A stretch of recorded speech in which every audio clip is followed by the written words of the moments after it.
बच्चों, आपसे हम तृतीय तत्पुरुष समास का अध्ययन करने जा रहे हैं, समास प्रकरण का अध्ययन करने जा रहे हैं उससे। और समास प्रकरण में हम सर्वप्रथम तत्पुरुष समास देखेंगे। देखिए, तत्पुरुष समास तो द्वितीय, तृतीय, चतुर्थी, पंचमी, षष्ठी, सप्तमी, तो इस तरह 6 प्रकार के तत्पुरुष समास है। और एक नन तत्पुरुष समास भी है, परंतु हम अभी यहाँ इस पाठ में सर्वप्रथम तृतीय तत्पुरुष समास देखेंगे। अब तृतीय तत्पुरुष समास को ही हम सर्वप्रथम क्यों देखने वाले हैं? पहले हम प्रथमा तत्पुरुष को क्यों नहीं देखेंगे? क्योंकि वो हमारे पाठ्यक्रम में नहीं है और ज्यादातर इस्तेमाल में लाते भी नहीं है। द्वितीय तत्पुरुष समास भी है, परंतु उसको हम तृतीया के बाद में देखेंगे। अब ये सब कुछ मैं क्यों कर रहा हूं, इसके पीछे का कारण सुनिए। देखिए, तृतीय तत्पुरुष समास का एक नियम है, इसका जो कोई भी नियम है अब हम देखेंगे। मैंने 3 लिखना चाहिए था, हाँ, तृतीया। और बाकी द्वितीय तत्पुरुष समास, चतुर्थी तत्पुरुष समास, पंचमी तत्पुरुष समास, ये सारे के सारे तृतीय तत्पुरुष समास के नियम के ही अंतर्गत आ जाते हैं। और ये द्वितीय, चतुर्थी और पंचमी इस तृतीय तत्पुरुष समास का जो नियम है उस नियम के अपवाद स्वरूप में काम करते हैं। तो इसलिए हम सर्वप्रथम अपवाद यानी एक्सेप्शन, तो सर्वप्रथम हम तृतीय तत्पुरुष समास का नियम देखेंगे कि तृतीय तत्पुरुष समास कौन सा समास है, और उसके पश्चात उसके एक्सेप्शन के रूप में यानी अपवाद के रूप में जो द्वितीय तत्पुरुष है, चतुर्थी तत्पुरुष है और पंचमी तत्पुरुष है, उन सभी को अब हम पढ़ेंगे। तो चलिए शुरुआत करते हैं। तो देखिए बच्चों, तृतीय तत्पुरुष समास,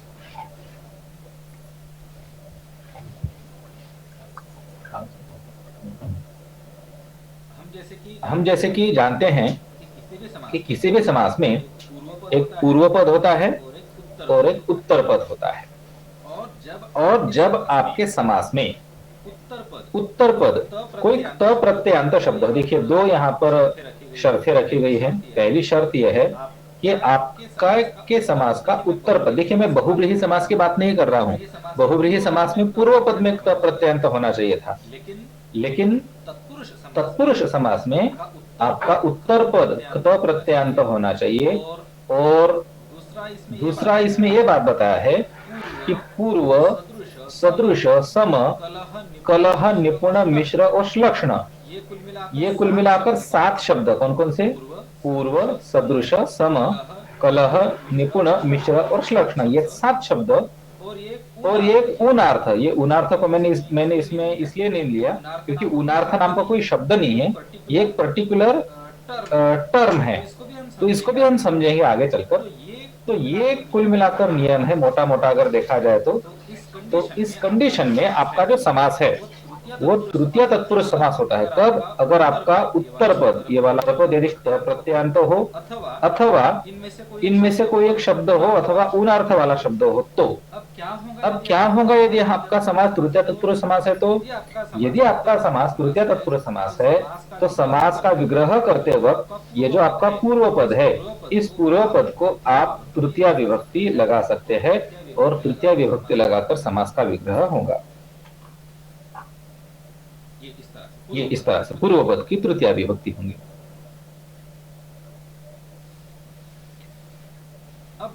अब देखिए इसके कुछ उदाहरण देखिए। आपके सम्मुख उदाहरण है, यहाँ पहला है गणेश लिखितम। अब गणेश लिखितम पर हम चर्चा करेंगे, विचार करेंगे। तो यदि हमने देखा तो गणेश लिखित और लिखितम, बाद में उसको नपुंसक लिंग लगा हुआ है। तो यहाँ पर यदि हम देखेंगे तो पूर्व पद हमारा गणेश ये शब्द है और उत्तर पद हमारा लिखित ये शब्द है। अब यहाँ आप देख सकते हैं कि लिखित ये शब्द में क्या है? तो लिख धातु है और लिख धातु को त प्रत्यय लगाकर लिखित ये शब्द बना है। और बाद में इसको म, ये जो नपुंसक लिंग एक वचन है, ये महाभारत का एडजेक्टिव होने की वजह से लगा हुआ है। तो अब यह जैसे कि आप यहाँ देख सकते हैं कि लिखितम ये त प्रत्ययांत एक शब्द है, तो ये हमारा तृतीय तत्पुरुष समास है। इसलिए ये जो हमारा गणेश पूर्व पद है, इसको हम तृतीया विभक्ति लगाएंगे। और जैसे कि उत्तर में आप देख सकते हैं, गणेशेन लिखितम, ये हमारा सामासिक शब्द बन गया है, यानी written by Ganesha, written by lord Ganesh. अब यहाँ पर भी देख सकते हैं महाभारतम अस्ति, महाभारत है। महाभारत कैसा है? तो महाभारत गणेश लिखित है, गणेश लिखित, यानी महाभारतम गणेश लिखितम अस्ति, यानी महाभारत गणेश जी के द्वारा लिखा गया है। ये गणेश ने लिखितम का मतलब होता है गणेश के द्वारा। अब गणेश भगवान है तो हम कहेंगे गणेश जी के द्वारा। और लिखितम लिखा गया। तो महाभारत गणेश जी के द्वारा लिखा गया है। दूसरा उदाहरण देखिए, यह दूसरा उदाहरण, छात्र पठित श्लोक। देखिए श्लोक का विशेषण एडजेक्टिव ये शब्द बना है, श्लोक उत्तम। बाकी सारी चीजों को छोड़ दीजिए, यहाँ से आ तक देखिए। सबसे पहले श्लोक उत्तम अस्ति, श्लोक उत्तम है। अब कैसा श्लोक उत्तम है अथवा कौन सा श्लोक उत्तम है? तो छात्र पठित श्लोक उत्तम अस्ति। अब इसका अर्थ क्या हो रहा है? छात्र पठित यानी छात्र के द्वारा पढ़ा गया श्लोक, इसका हिंदी में अर्थ आ रहा है इसका, या फिर छात्र द्वारा यानी छात्र के द्वारा पढ़ा गया श्लोक। ये मैंने आपको सीधे सीधे लैंग्वेज के लॉजिक से बताया। अब हम व्याकरण अप्लाई करके देखें। देखिए छात्र और पठित इस शब्द को देखिए,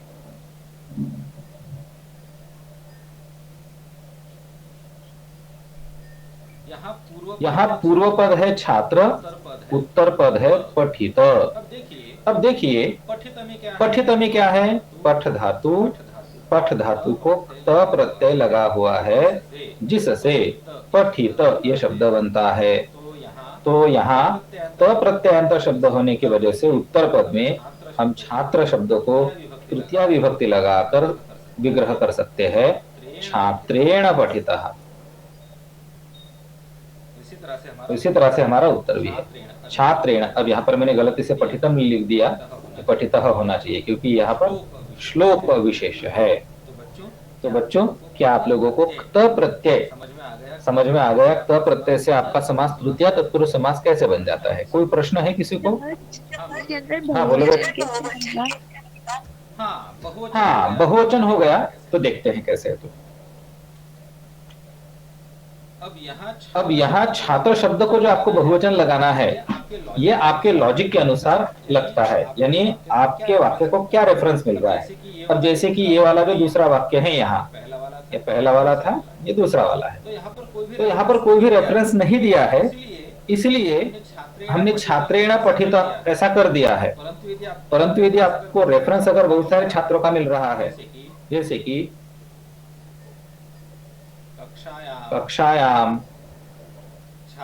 छात्राः सन्ति, छात्राः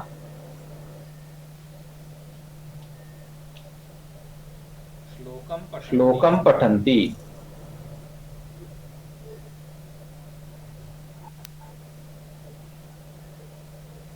और उसके बाद वाक्य है छात्र पठितः श्लोकः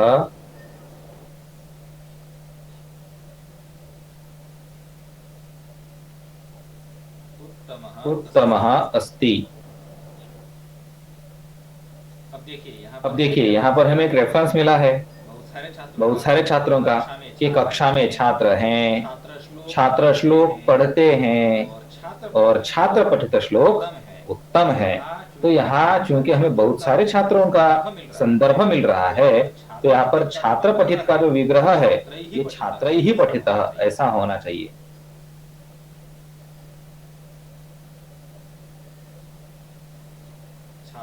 छात्र ही पठितः श्लोकः, बहुत सारे छात्रों के द्वारा पढ़ा गया श्लोक।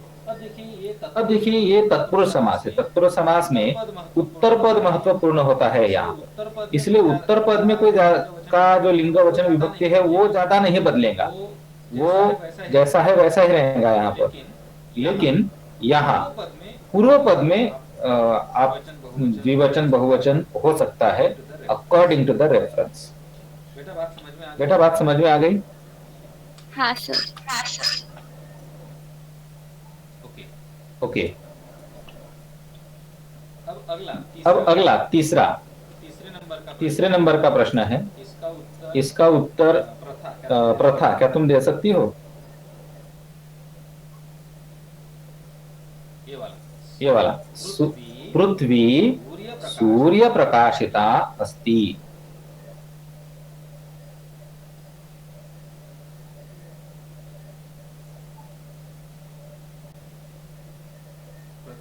प्रथा जवाब दो। पृथ्वी सूर्य प्रकाशिता अस्ति। हाँ, अब देखिए यहाँ पर ये प्रश्न मैंने खास तौर पर यहाँ इसलिए आप लोगों से पूछा क्योंकि यहाँ पर बहुत सारे छात्रों से गलती होने की संभावना है।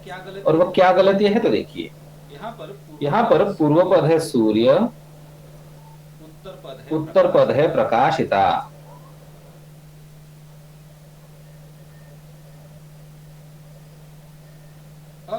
अब ये प्रकाशिता, ये शब्द में प्र उपसर्ग है, काश धातु है और काश धातु को क्त प्रत्यय लगा हुआ है। अब चूंकि यहाँ क्त प्रत्यय लगा है तो ये तृतीया तत्पुरुष समास है, तो हम सूर्य शब्दों को तृतीया विभक्ति लगा सकते हैं। लेकिन यहाँ होता क्या है कि आप लोग ये सोच सकते हैं कि यहाँ पर प्रकाशिता यानी ये स्त्रीलिंग में है। कोई छात्र ये सोच सकता है कि यहाँ स्त्रीलिंग है तो वो सूर्य को भी स्त्रीलिंग बना सकता है, सूर्यया। तो हमें इसको देखकर इसका लिंग बदलना नहीं है। पूर्व पद बहुव्रीहि में ऐसा होता था, हमने अभ्यास किया है ना बहुव्रीहि का। तो बहुव्रीहि समास में ऐसा होता था, बहुत बार हुआ है। पूर्व पद और उत्तर पद दोनों का लिंग वचन विभक्ति समान, परंतु बहुव्रीहि में ऐसा नहीं है। बहुव्रीहि में सूर्य शब्द अपने खुद के लिंग वचन विभक्ति में रह सकता है। नहीं, विभक्ति तो हमने तय की यहाँ पर ये तृतीया में जाएगा, लेकिन वचन और लिंग ये अपने हिसाब से। तो सूर्येण ये सही उत्तर है। पृथ्वी सूर्येण प्रकाशिता अस्ति। अब मान लीजिए यहाँ मैं आप लोगों को संदर्भ दे रहा हूं कि ये एक कोई घर है, घर का ये दरवाजा है, ये एक खिड़की है और इस घर के अंदर दो लाइट लगे हुए है। एक लाइट यहाँ पर है जो जल रहा है और दूसरा लाइट यहाँ पर है जो कि इस कोने से जल रहा है। होता है ना आप लोगों के घर में तीन चार लाइट होते हैं आजकल बहुत सारे लोगों के घरों में। तो अब यहाँ पर ये कमरा है, कमरे को हम कक्ष कहते हैं। अब यहाँ पर ये कहेंगे हम कक्षः प्रकाशितः अस्ति, या फिर हम कक्ष नहीं कहेंगे, इसको हमें क्लास कहेंगे, क्योंकि यहाँ पर प्रकाशिता ये जो शब्द है ना स्त्रीलिंग में है, तो यह है कक्षा, कक्षा दशमी। अब यहाँ पर ये कहेंगे हम कक्षा प्रकाशिता अस्ति।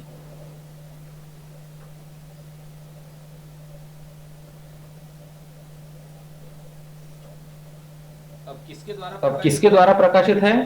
तो यहाँ पर है दीप। तो मैं वाक्य यहाँ लिख रहा हूं, कक्षा दीप प्रकाशिता अस्ति। अब दीप प्रकाशिता में देखिए दीप पूर्व पद है, प्रकाशिता उत्तर पद है।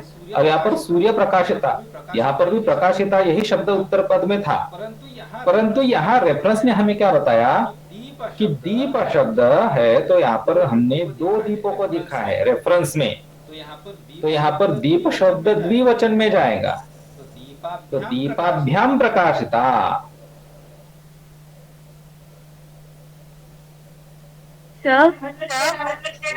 बोलो बेटा। अगर कक्ष रहता था तो प्रकाशित लेते थे कि प्रकाशक। हाँ, अगर कक्ष रहता, सुनो यही पर हम कर देते हैं ना। अब मान लीजिए कि यहाँ पर कक्ष कक्ष शब्द है, तो प्रकाशिता ये उसका एडजेक्टिव बना, तो फिर ये भी पुल्लिंग में बन जाता। कक्षः प्रकाशितः। और हाँ, इसका परिणाम दीप पर बिल्कुल भी नहीं पड़ता, बस यहाँ पर चेंज होता। कक्षः दीप प्रकाशितः अस्ति, तो कक्षः दीपाभ्याम प्रकाशितः अस्ति। बस यही फर्क पड़ता, बाकी कुछ नहीं। हाँ सर।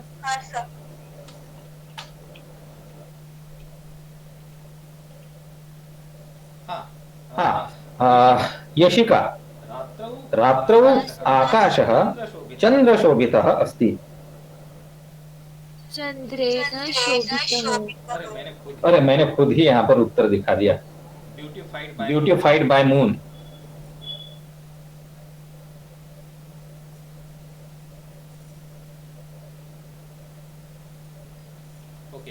ओके।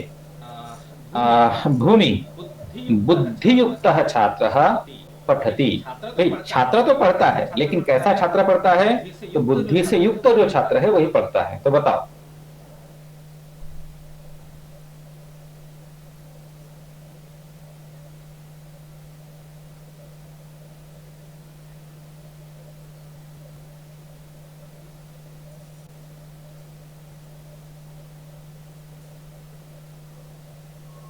बुद्धिया युक्त। हाँ, देखो तुमने अपना जो तर्क है, तर्क तो बिल्कुल सही लगाया, लेकिन तुम्हारी जानकारी गलत थी। देखो,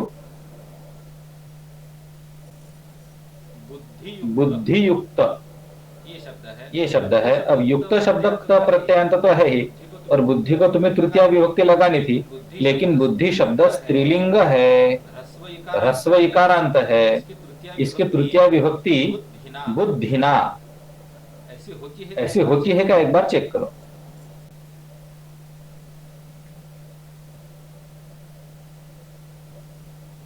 सर आप फिर से बोलेंगे, आपकी आवाज नहीं आ रही थी। मेरा कहने का मतलब यह है कि तुम्हारा उत्तर है बुद्धिना युक्त। अब तुमने बुद्धि शब्द को तृतीया विभक्ति तो लगा दी, लेकिन बुद्धि शब्द की तृतीया विभक्ति ये बुद्धिना होती है या नहीं, ये मेरा क्वेश्चन है।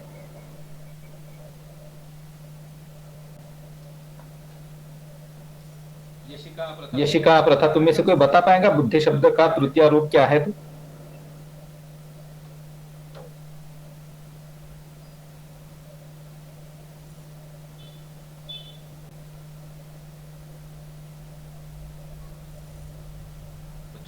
बच्चों बिल्कुल आसान सी बात है, बुद्धि शब्द स्त्रीलिंग है। नहीं, यस, बुद्ध्या। बुद्धि शब्द का तृतीय एकवचन बुद्ध्या बनता है। तो बुद्ध्या युक्त ये हमारा उत्तर होना चाहिए। ये देखो इस तरह से। भूमि, तुम्हें तुम्हारी गलती समझ हो गई क्या? मुझे बताओ। तुम्हारा तर्क गलत नहीं था, तुम्हारा लॉजिक गलत नहीं था, लेकिन तुम्हें ये जानकारी नहीं थी कि बुद्धि शब्द स्त्रीलिंग का है, तो इसकी तृतीया बुद्धिना नहीं बुद्ध्या बनेगी, नदी शब्द जैसे। चलो, एक त प्रत्यय हमने देख लिया। अब हम देखते हैं ये दूसरी वाली कंडीशन। तुम लोगों को याद है ना, मैंने दो कंडीशन बताई थी। त प्रत्ययांत वाला शब्द, इसमें से ये जो है पहला, ये हमने कर लिया है। अब हम इसको पढ़ेंगे, इस दूसरी वाली कंडीशन। यदि आपके समास का उत्तर पद इनमें से कोई एक शब्द हो, अब यहाँ पर त प्रत्यय की बात तो हम सीख लिए, इनमें से कोई एक शब्द हो, तो भी आपका समास तृतीय बहुव्रीहि समास, बहुव्रीहि नहीं, तृतीय तत्पुरुष समास होगा, और जिसके में आप पूर्व पद को तृतीय विभक्ति लगा सकते हैं।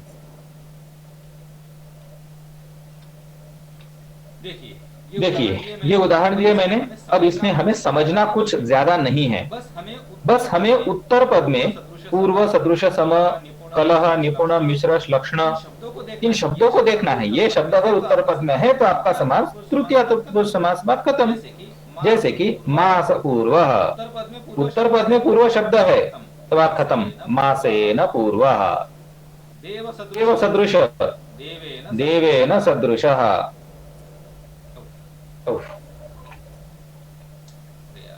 यार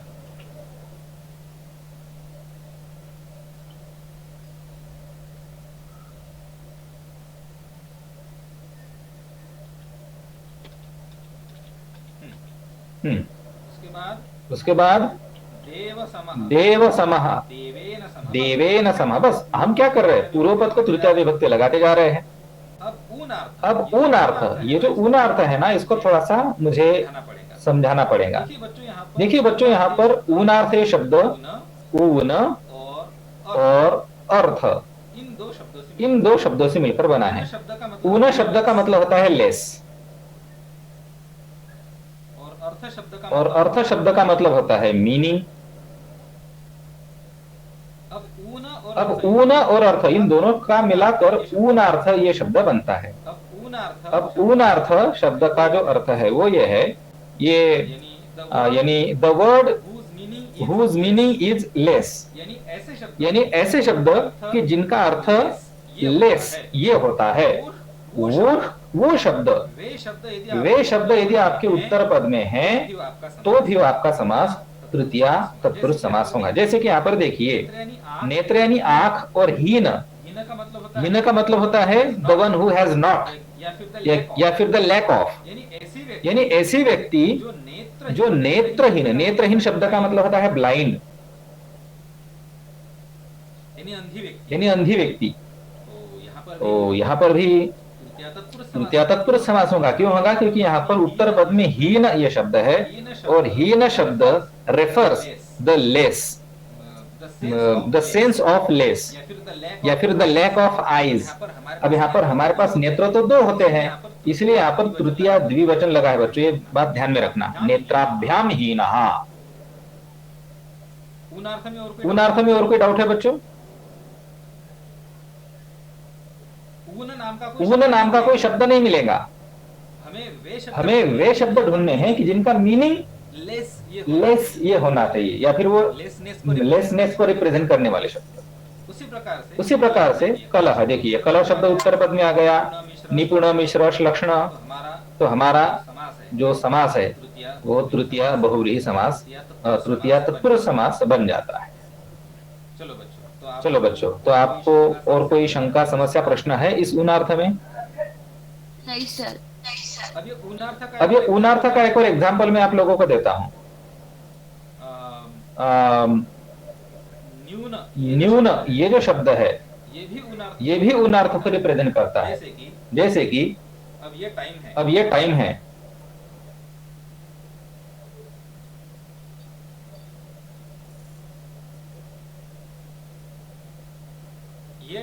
ये टाइम है 2:59। अब इसका मतलब क्या है कि एक तो बजे हैं, माफ कीजिए 3 तो बज गए हैं, लेकिन 3 बजने के लिए 1 मिनट कम है, इजंट इट? 1 मिनट कम है 3 बजने के लिए। तो इसको हम क्या कहेंगे? एक न्यून त्रिवादनम।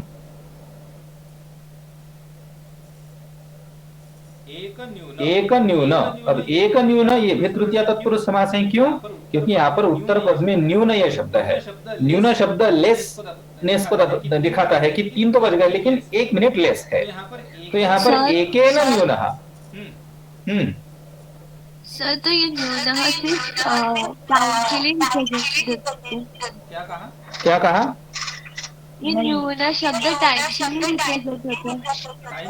टाइम के लिए इस्तेमाल किया जाता है, बाकी सारी चीजों के लिए भी इस्तेमाल किया जाता है। जैसे कि शस्त्र न्यून सैनिकः,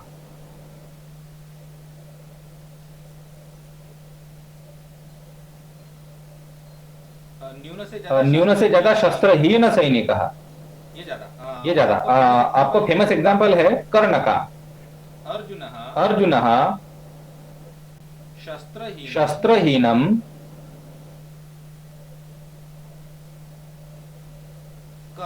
कर्णम हंति। अब इसका अर्थ क्या हुआ? अर्जुनः हंति, इसका मतलब होता है अर्जुना किल्स।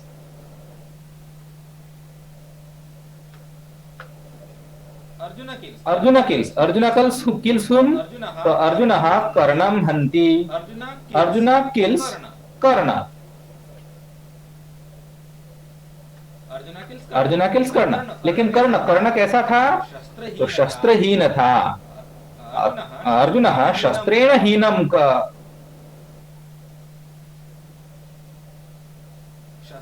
शस्त्रेण हीनं कर्णं हन्ति। Who Karna who has not weapon, who has no weapon। तो अभी आप लोगों को ऊन अर्थ का अर्थ समझ में आ गया होगा। चलो